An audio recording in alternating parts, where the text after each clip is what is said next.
Primero que nada, agradecer al comité organizador, destacando el papel histórico que ha tenido el Instituto Colombo Panameño de Derecho Procesal en incentivar el estudio del derecho y en profundizar cada vez más la academia y dejar el papel de todos los integrantes de esta importante organización como un aporte positivo al país.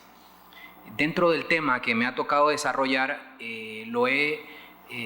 ubicado estrictamente en la separabilidad de la cláusula arbitral o del convenio arbitral, tomando en cuenta los momentos que vive el país en atención a las distintas potenciales controversias derivadas de un pasado en el cual se proliferaron contratos en el que el gobierno formó parte y se hace necesario hacer estudios mesurados y sumamente atendiendo a lo que los problemas jurídicos necesitan en este momento. En este sentido, el convenio arbitral puede adoptar la fórmula de cláusula incluida en el contrato de acuerdo independiente o de declaración unilateral seguida de adhesión de la otra parte.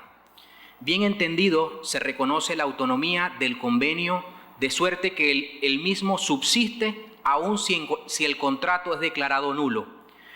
dentro de lo que se denomina principio de separabilidad respecto del contrato principal. El convenio deberá hacerse siempre por escrito, entendiéndose que se ha formalizado si se acredita mediante documento intercambiado entre las partes, sea el intercambio por fax, telex, correo electrónico o cualquier otra forma de comunicación. Su voluntad inequívoca de acudir a arbitraje sobre este particular, hemos de indicar que esto representa un avance hacia la simplificación característica tanto del Decreto Ley 5 de 1999 en su momento, como con posterioridad de la Ley 131 de 2013, respecto de la legislación del Código Judicial, que exigía que el mismo constare mediante escritura pública, documento privado o acta judicial. Teniendo como contexto esta breve conceptualización de este principio, entraremos a abordar una serie de casos puntuales que la propia Corte Suprema de Justicia de Panamá ha ido dándonos concretamente el sentido de la separabilidad de la cláusula arbitral del contrato principal. Es muy frecuente en la práctica arbitral que el demandado en un proceso ante árbitros asevere que el contrato que incluye la cláusula arbitral es nulo y a partir de esta nulidad sería siempre nula la referida cláusula. Si se aceptase semejante razonamiento, la consecuencia sería absolutamente funesta para la institución misma, ya que implicaría la posibilidad de que la parte recurrente evadiera acudir al arbitraje y la necesidad de que el demandante instase a los tribunales ordinarios para confirmar la validez del contrato, involucrándonos en la determinación del fondo de una controversia arbitral. La acción del denominado principio de separabilidad implica que el convenio arbitral es un acuerdo escindible de la relación principal a la que se refiere o del contrato en el que eventualmente se integra como una de sus cláusulas. Y tiene una razón lógica. En efecto, resultarían superfluas muchas causales de anulación si en el examen del convenio arbitral hubiera que atender y repercutir las anomalías o vicios denunciados en el laudo respecto de la cuestión sometida a arbitraje o respecto de la forma en que se ha desarrollado el arbitraje hasta pronunciarse dicho laudo. Dicho en otros términos, el decir el convenio arbitral sigue siendo válido y el árbitro no pierde su competencia para resolver la controversia entre las partes contratantes, no obstante la nulidad del contrato en que se inserta la cláusula arbitral. Implica, pues, la separabilidad del convenio arbitral que el acuerdo de arbitraje es independiente y autónomo del contrato principal y de cualquier vicio que lo afecte, de manera que el cuestionamiento de la validez o existencia del contrato principal no produce un efecto inmediato sobre la validez o la existencia del convenio arbitral. La doctrina hasta ahora expuesta, que da lugar a otro de los dogmas mayormente aceptados en el arbitraje, coincide actualmente en que el acuerdo arbitral goza de cierta autonomía respecto del contrato principal en el que se inserta, a raíz de lo cual sufre las vicisitudes propias de aquel. De esta manera, la eficacia del arbitraje no se vería afectada por aquellas causales en virtud de las cuales pueda controvertirse la validez del contrato. Se ha dicho, para ilustrar este planteamiento, que la cláusula compromisoria no es una mera cláusula accesoria de aquel, sino que se comporta como un verdadero contrato dentro de otro contrato más amplio. Como consecuencia de esto, y entroncado en el principio de la competencia, los árbitros tienen autoridad no solo para determinar su propia competencia, sino además la validez o existencia del contrato. El principio que estamos examinando responde al interrogante de si un tribunal de arbitraje está facultado para resolver el fondo de la disputa cuando alguna de las partes alega nulidad del negocio jurídico principal que le sirve de soporte o el cual contiene el pacto arbitral. A partir de aquí, la construcción que avala la separación del pacto arbitral frente al contrato principal permite resolver dicha interrogante de forma afirmativa. En efecto, la doctrina de la autonomía del pacto arbitral es una ficción jurídica que pretende distinguir los efectos que se producen sobre la validez del contrato principal de la suerte que experimente el acuerdo arbitral, lo que le faculta al tribunal arbitral a resolver el fondo del asunto. La autonomía del convenio arbitral está reconocida con carácter general en la mayor parte de las normativas de arbitraje a partir de lo dispuesto en la Ley Modelo Uncitral, en el sentido de que la cláusula compromisoria que forme parte de un contrato se considerará como un acuerdo independiente de las estipulaciones del contrato. De esta suerte, no será factible impugnar la validez del acuerdo de arbitraje con un fundamento en el que el contrato principal no es válido o de que el acuerdo de arbitraje se refiere a una controversia que aún no ha surgido. Como puede observarse, la construcción favorece el cauce arbitral al aseverar que este procedimiento sea siempre el método de solución, con independencia de las circunstancias que afecten al contrato en el que se inserta la cláusula arbitral. Consecuentemente, la decisión del tribunal arbitral de que el contrato es nulo no entrañará ipso iure la nulidad de la cláusula compromisoria. Esta diferenciación supone que mientras la cláusula de nulidad que se invoquen y se refieran al convenio principal al que se haya incorporado en el pacto arbitral como accesorio sin razón especial para que trasciendan a este, no tendrá respecto a él ningún efecto, y ello a su vez supone que al quedar excluida a priori la nulidad del pacto arbitral, será precisamente el árbitro el competente para resolver sobre la validez o la nulidad del convenio principal como cuestión de prioridad lógica a cualquier otra pretensión de las partes y solo en casos muy excepcionales exentas de la competencia arbitral. Semejante planteamiento ha sido puntualmente recogido en la legislación panameña, aclarando que la nulidad del contrato principal no acarrea necesariamente la nulidad del compromiso o acuerdo arbitral. En este sentido, la parte final del artículo 30, numeral 1 de la Ley 3.131 del 2013 ha señalado que para este efecto una cláusula compromisoria que forme parte de un contrato se considerará como un acuerdo independiente de las demás estipulaciones del contrato. La decisión del tribunal arbitral de que el contrato es nulo no entrañará ipso iure la nulidad de la cláusula compromisoria. Bajo la vigencia de la primera versión del artículo 36 del Decreto Ley 5 de 1999, es especialmente relevante en esta materia la sentencia de la Corte Suprema de Justicia del 5 de mayo de 2003, que se pronunció sobre el laudo arbitral de 31 de octubre de 2002, que condenó a la parte demandada, Banco Disa, a pagar a la demandante, Curazao Enterprise,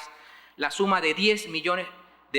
como consecuencia de la resolución del contrato de administración de cartera celebrada entre ambas partes. Banco Disa interpuso recurso de anulación contra el laudo arbitral, alegando que durante el proceso arbitral Banco Disa había entrado en un proceso de liquidación e intervención forzosa y que en consecuencia los bienes o intereses del banco no eran de libre disposición del liquidador. La sentencia de la Corte insistió que se trataba de un arbitraje internacional y que el procedimiento había sido administrado de conformidad con el reglamento del Centro de Conciliación y Arbitraje de Panamá. De acuerdo a dicho reglamento, las partes habían acordado la renuncia al recurso de anulación. En esta época no se había aún declarado la inconstitucionalidad del artículo 36 del decreto ley, por lo que la Corte sostuvo que tal renuncia era válida y por tanto denegó el recurso de anulación sin entrar en el mérito del asunto. A propósito de esto, el magistrado Adán Arnulfo Arjona señaló en su salvamento de voto que las circunstancias que rodeaban este caso eran muy peculiares y dignas de cuestionamiento.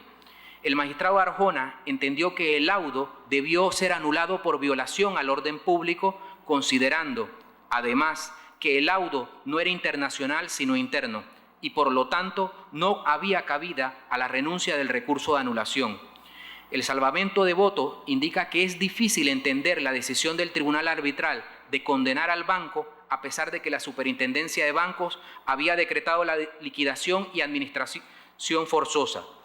La decisión de los árbitros tenía necesariamente consecuencias patrimoniales para la distribución y pago de los acreedores y depositantes de dicha entidad bancaria. No obstante, lo anterior, la Corte, por mayoría, prefirió no entrar a analizar los aspectos considerando, como lo ha hecho ya la misma Corte en reiteradas ocasiones, que la Sala Cuarta de Negocios Generales no es un tribunal de apelaciones.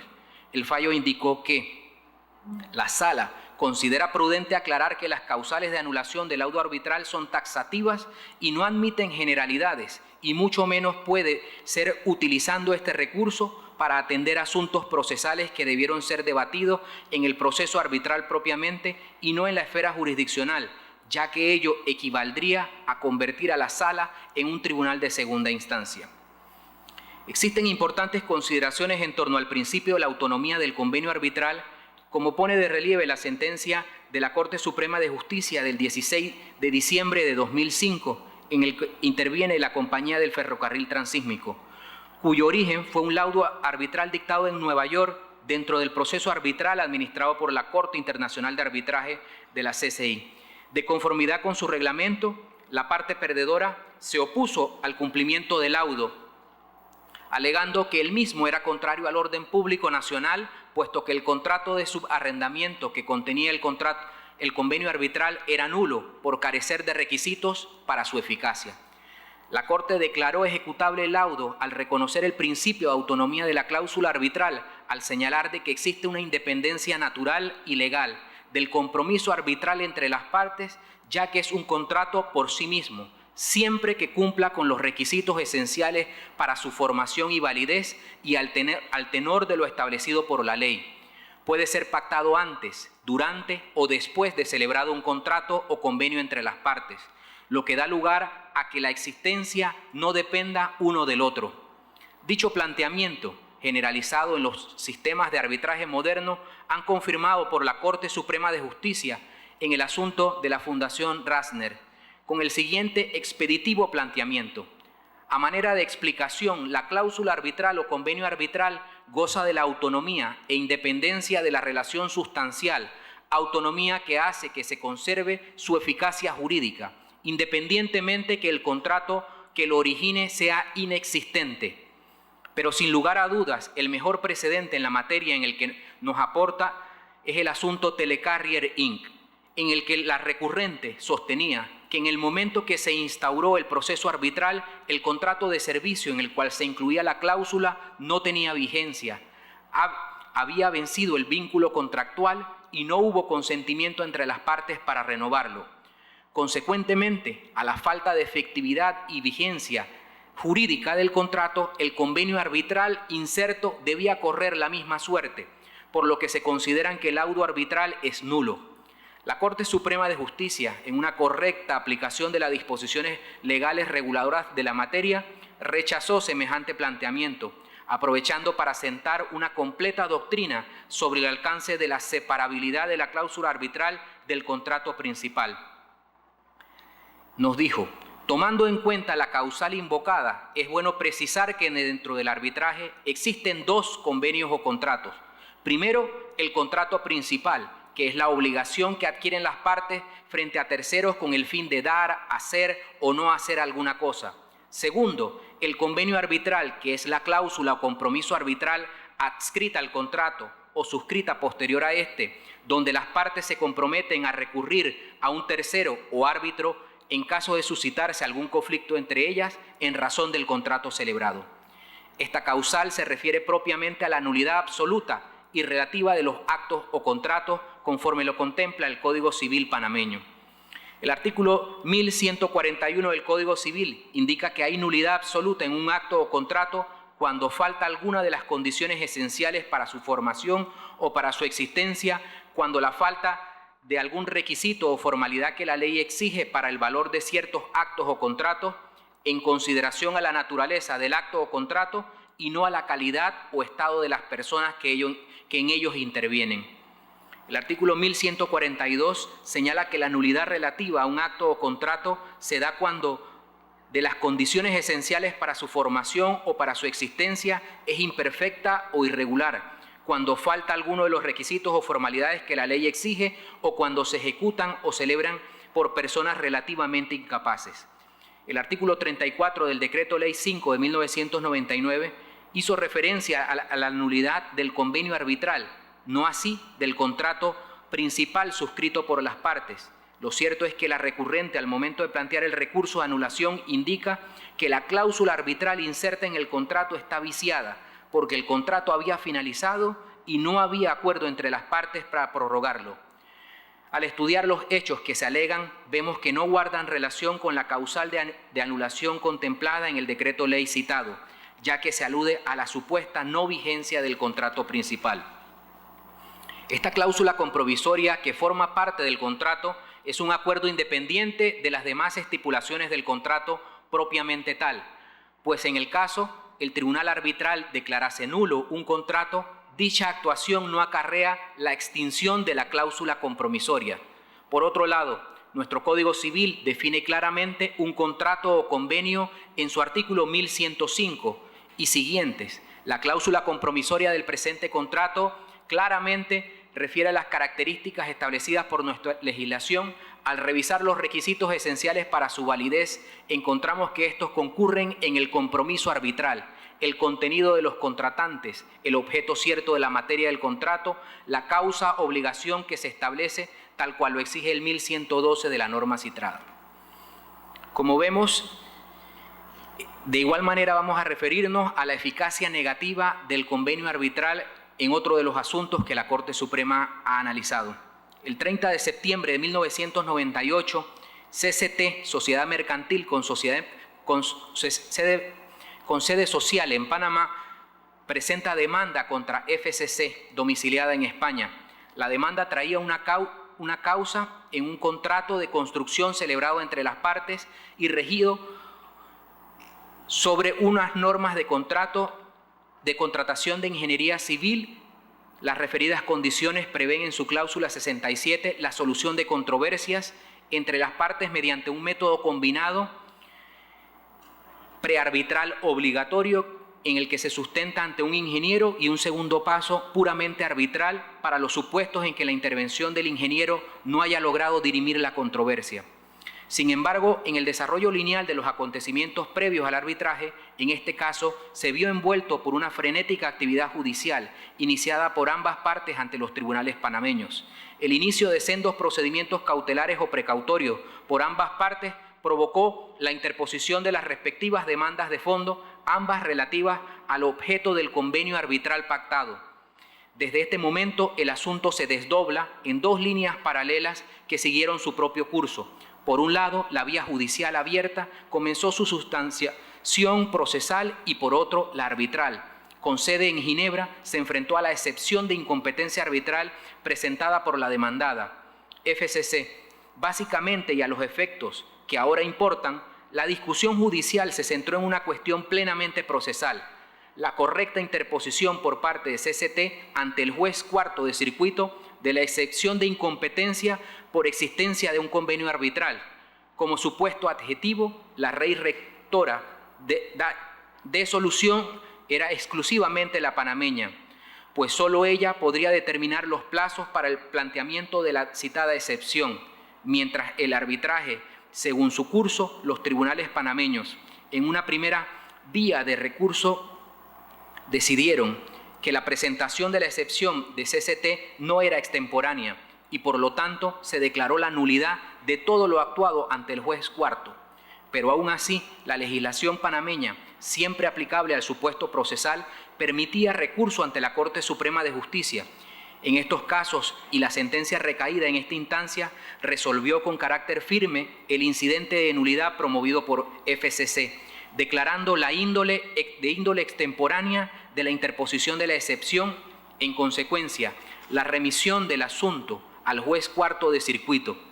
Es decir, casi 3 años después de la interposición de la demanda, los tribunales panameños se declararon por fin competentes y solo por una razón,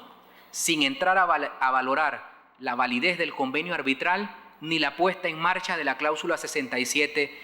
de la FIDIC. Consideró que el efecto negativo del convenio arbitral en su vertiente procesal fue defectuoso y lo fue sencillamente porque su sustanciación no se produjo en el plazo exigido por la legislación procesal panameña. Mas al tiempo que sucedían estas cosas, el tribunal arbitral se declaraba competente, validando la eficacia positiva del convenio arbitral de acuerdo a las normas FIDIC. Ciertamente, el procedimiento arbitral no tenía por qué verse influenciado por las normas procesales panameñas sobre la competencia judicial de sus tribunales y los medios de impugnarla. Como arbitraje con sede en Ginebra, solo los tribunales suizos tenían competencia del control sobre el laudo recaído. Y si se trae el asunto a colación aquí, es por lo siguiente. Mientras los tribunales panameños se declaraban competentes sobre el asunto, el laudo arbitral era recurrido ante el Tribunal Federal Suizo. 2 jurisdicciones nacionales enjuiciaron simultáneamente el asunto desde diferentes perspectivas. Por una parte, los tribunales panameños valoraron su eficacia negativa puramente procesal y por otra, los tribunales suizos enjuiciaban la eficacia positiva, esto es, si la creación de la competencia arbitral fue la correcta. El 17 de mayo de 2001, el Tribunal Federal Suizo accedía y decidía la nulidad del laudo arbitral del 30 de noviembre de 2000 y la consecuente incompetencia del Tribunal Arbitral sobre el asunto. Como se aprecia en el caso reseñado, es la eficacia negativa del convenio arbitral la que provoca la exclusión de la intervención de los tribunales estatales para entender del mismo tema que ha sido sometido a arbitraje. Ahora bien, frente a la crítica que suscitó la decisión del Tribunal Federal Suizo, es de señalar que el fundamento de su decisión no fue tanto la aplicación o la falta de aplicación por los árbitros del principio de litispendencia como la sumisión tácita y previa de las partes a la jurisdicción de los tribunales panameños.